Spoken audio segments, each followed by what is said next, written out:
A very beautiful morning from wherever you are watching us from. We are coming to you live from St. Monica Catholic Parish right here in the heart of the city. Welcome to the broadcast. The program on air is The Morning Momentum. This is a daily compendium of local and international news, human interest stories, current affairs and expert opinion. Use the hashtag The Morning Momentum at Younib MEDIA TV at Alfonsoh Albakwekwe. My name is Alfonsoh. Now let's take a look at the Daily Nation this morning. The top story on the paper: Shah equipment plan cartel-like, says House team. Now MPs say the scheme is opaque and has all the hallmarks of Uhuru's regime of 63 billion shillings MES scandal. Now here's the controversy. Senators have questioned the legality of the multi-billion shilling contract signed between counties and the national government for lease of medical equipment amid revelations that governors had no choice, quote unquote, and were kept in the dark regarding details of the agreements, including the identity of suppliers. More of that story is beefed up for you on page 4 of the Daily Nation this morning. Also, lawmakers want order on schools closure lifted. Now, MPs have urged the Ministry of Education to reverse the closing of the boarding sections of 348 primary schools. The lawmakers say most of the institutions were never given time to comply with the guidelines set by the ministry, while others were never inspected. So this, even as a private schools lobby said in institutions affected by the directive would ensure their boarding sections meet the required standards before the start of the academic year in January. We'll catch up with more of that on the cover page. On page 3 of the Daily Nation this morning, a varsity student death at hostel and 4 suicide notes. Now, police have determined the preliminary cause of death as suicide, citing the notes addressed to the victim himself, his mother, the brother, and the sister. On the international scene this morning on page 25, South Korea leader faces ouster after marital law debacle. Now, MPs have submitted a bill to impeach President Yoon Suk Yeol after he declared marital law before reversing it hours later, triggering a political crisis. Now, on page 6 this morning, MPs plan to reverse regulations seeking to raise ID card fees. Now, legislators have announced plans to revoke regulations that would significantly raise the cost of acquiring and replacing ID cards and birth and death certificates. Now, let's get up close and candid with the Nation on page 3 this morning. Varsity student pens 4 suicide notes before jumping to his death. Now, fellow student says Mberesero had written and withdrawn from social media groups. The Tanzanian national said the quarrels between his parents and subsequent separation had negatively affected him. The contents of 4 suicide notes and interviews with a colleague paint the picture of the distress suffered by a university student who reportedly jumped to his death from an 11-story building in Nairobi. Benedict Mberesero, 21-year-old student at the United States International University, was found dead on the ground near the gate to the hostels at 4:30 a.m. yesterday, according to the police report. Let's stay there a little bit and take a look at the judiciary. Former PS in court over 350 million shillings land fraud. Now, the former permanent secretary, Dave Mwangi, has been charged over 350 million shillings land fraud.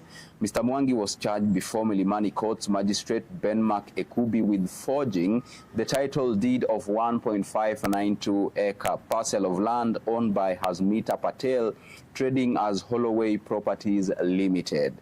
Now, also youth charged with killing, quote-unquote, killing president once Ruto ordered to appear in court. Now, a university student has urged a court to summon President William Ruto to testify in case in which he has been charged with pushing false information about the death of the president. David Mokaya, a 4th-year student at Moi University, also asked Milimani Court Magistrate Benmark Ekubi to direct the Director of Public Prosecutions, Renson Ingonga, to supply him with witness statements, including that of the complainant. You want to catch up with more of that on page 3 of the Daily Nation this morning. Let's take a look at page 4. Health equipment deal opaque. Now, senators insist. Governors say they had no option but to sign the agreement, while senators describe the new deal as an opaque leasing scheme and cartel-like arrangement, saying it has hallmarks of scandal.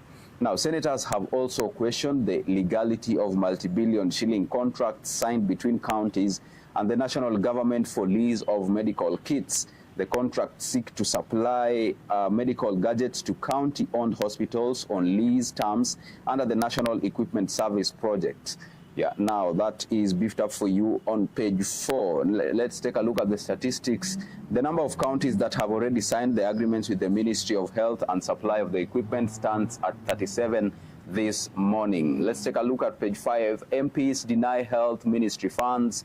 Ministry accused of not paying health workers who have since died. Committee says it is unsatisfied with the ministry's responses regarding purchase of health promoters' kits. A parliamentary committee has vowed not to approve any budget for the Ministry of Health until questions surrounding the 24 billion shillings procurement for the purchase of health promoters' kits are addressed. Let's take a look at page 6 now. MPs to reverse regulations on raising ID fees. Now, the registration of persons rules proposed 300 shillings fee for applying for a new identity card. Legislators have cited issues of public participation and multiple errors within the proposals. Members of the parliament have announced plans to revoke regulations that would significantly raise the cost of acquiring and replacing identity cards and birth and death registration documents, citing issues of public participation and multiple errors within the proposals. More of that on page 6 of the Daily Nation this morning. Now let's take a look at page 8. MPs summon PS over Inua Jamii cash. Now the penalty, failure to honor summons may result in arrest, forcible escort to parliament, or a 500,000 shillings fine. More than 100 million shillings meant for senior citizens was returned to National Treasury.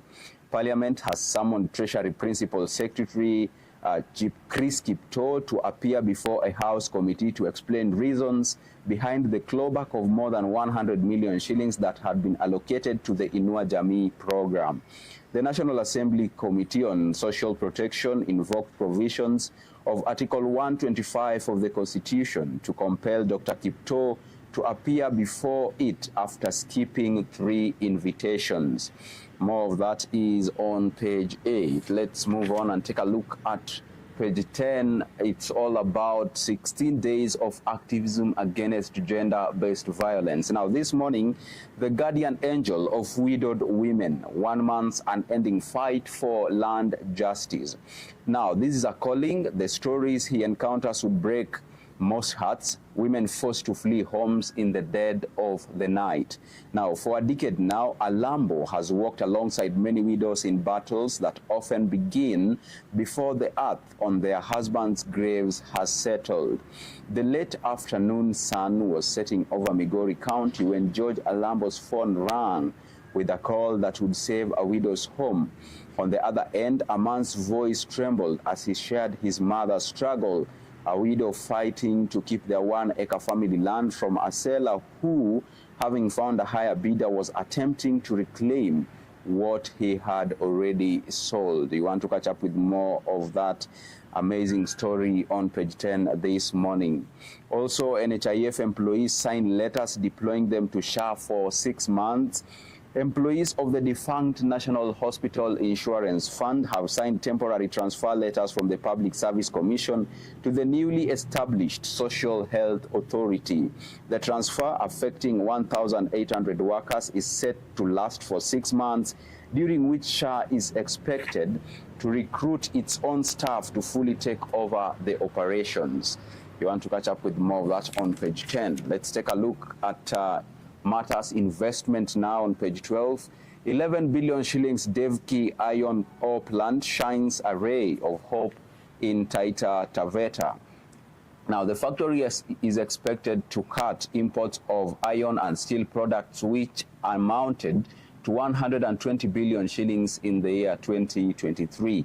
President William Ruto officiated the groundbreaking ceremony of the facility. So the statistics this morning, the number of jobs to be created in the first phase of the project, and 14,000 Kenyans to get jobs when the project is completed. So the number of jobs is expected to be at 3,000 shillings.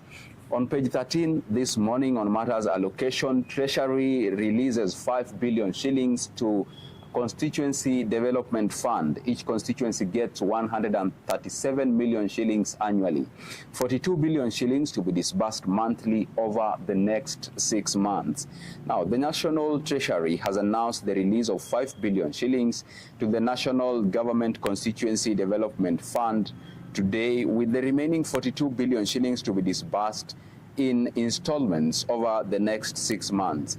The move is set to address the delays that had sparked concerns among MPs about stalled development projects and bursary disbursements. That story is beefed up for you on page 13. Also, reprieve for MP in bankruptcy order. The High Court has suspended a bankruptcy order issued against Masinga MP Joshua Mwalio last month. Justice Njoki Mwangi lifted the order on condition that the MP pays half of the 9.2 million shillings plus interest he owes EcoBank within 3 weeks. The court adjudged Mr. Mwalio as bankrupt over the failure to pay the debt to the lender. You want to catch up with more of that on page 13 as well. Now let's shift gears and take a look at the expert opinion this morning. We must deal with these threats to cooperatives. When they stay in perpetuum, they personalize the governance of the cooperative and start making self-serving decisions. So then, what must we do to deal with the threats to cooperatives? You want to catch up with that insight on page 14. Also, the cost of neglecting doctors this morning is one of the expert opinions. And young doctors are the backbone of our healthcare system, yet they are treated with disregard. So, what is the cost of neglecting doctors, especially the young doctors? More of that is beefed up for you on page 14.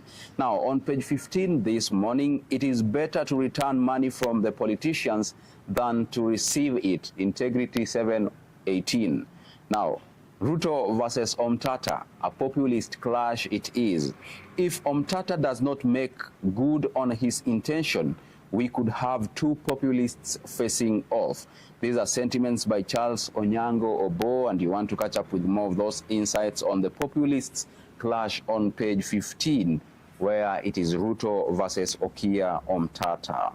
Now, let's take a look at the county news this morning. We start with Nairobi County. It is all about leasing City Hall to private investors. Now, this morning, City Hall okays leasing of Uhuru and Central Parks. Uhuru Park symbolizes Kenya's quest for multi-party democracy, and county says funds generated would be used to improve park amenities.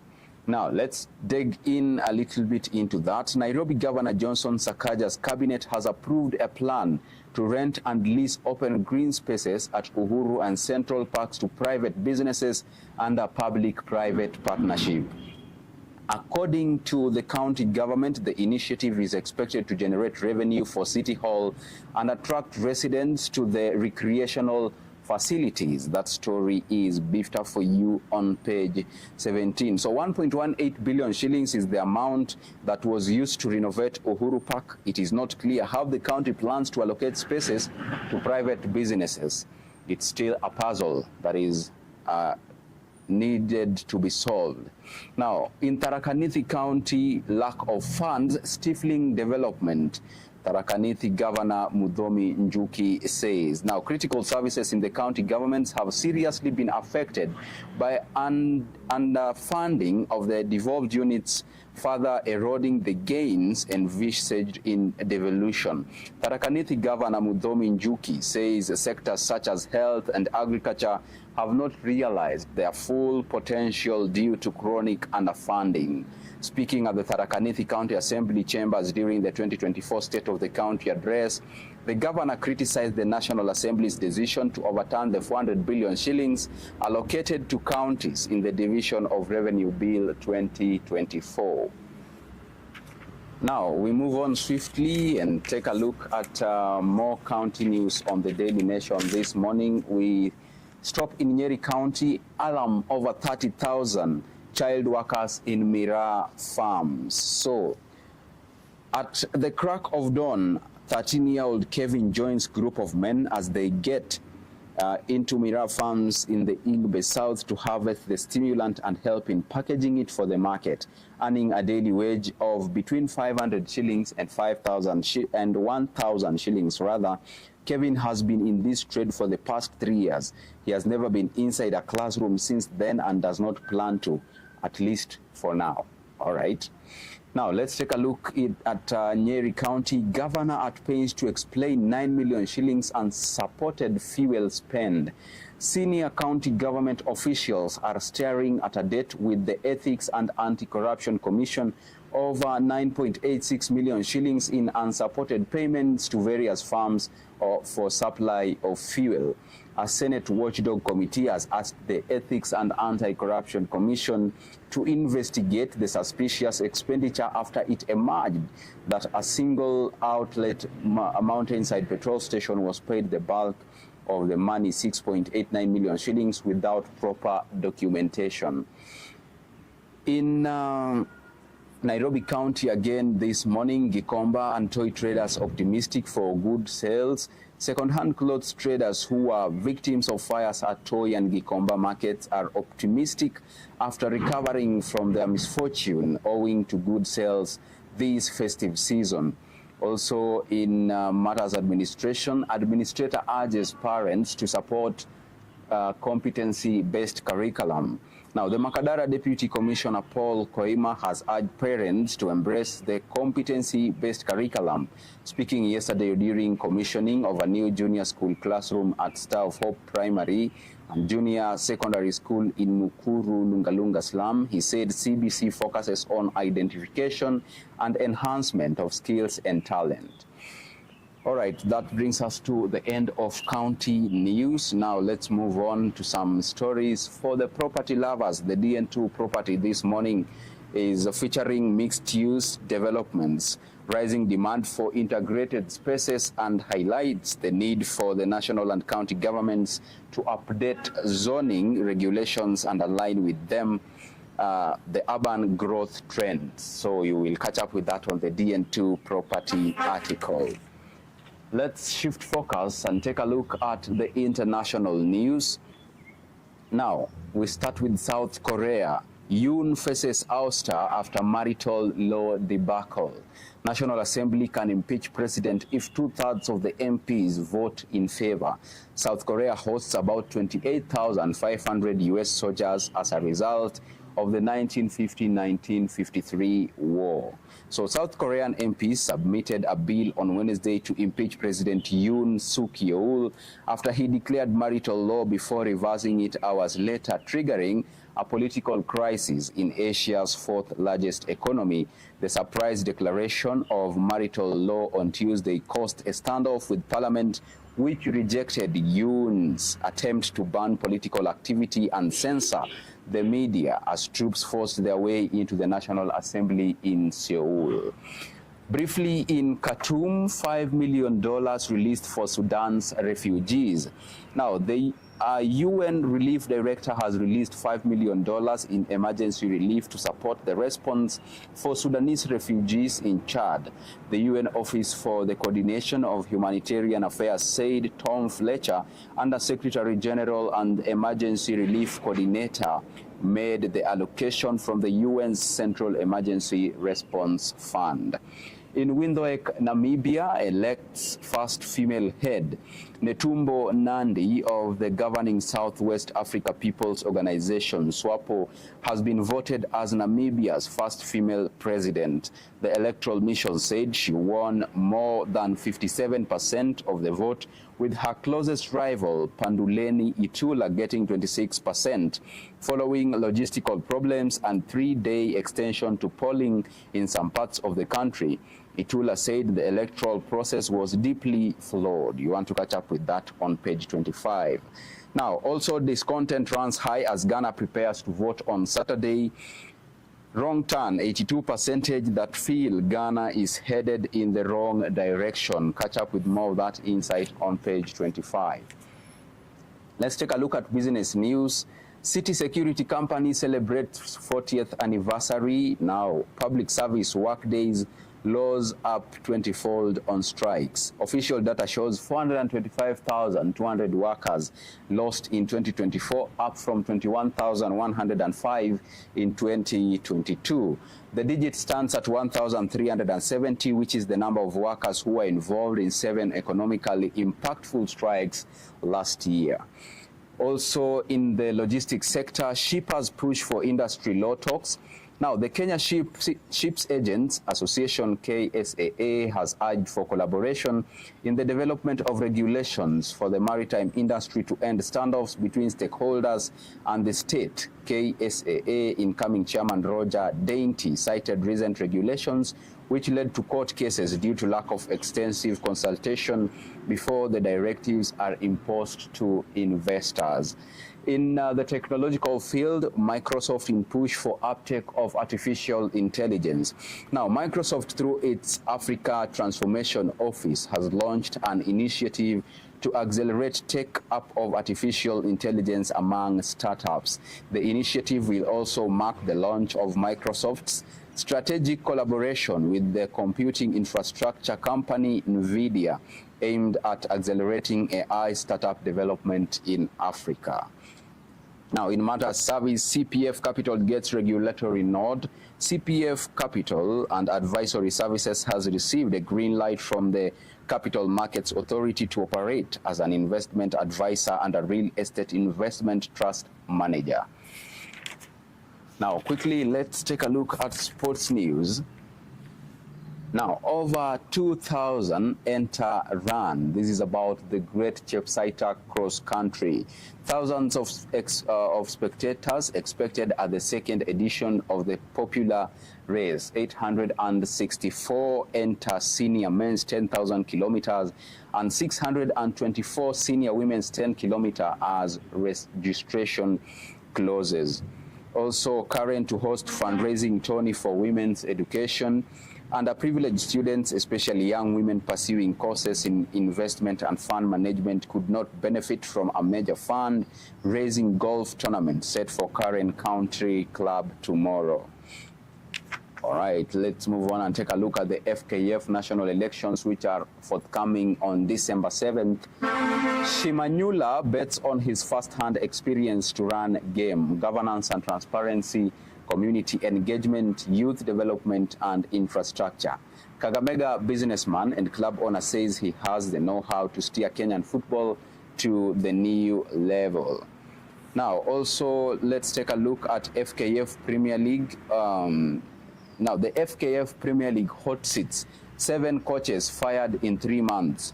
Juma Abdallah latest casualty after he was sacked by Muranga Seal on Tuesday.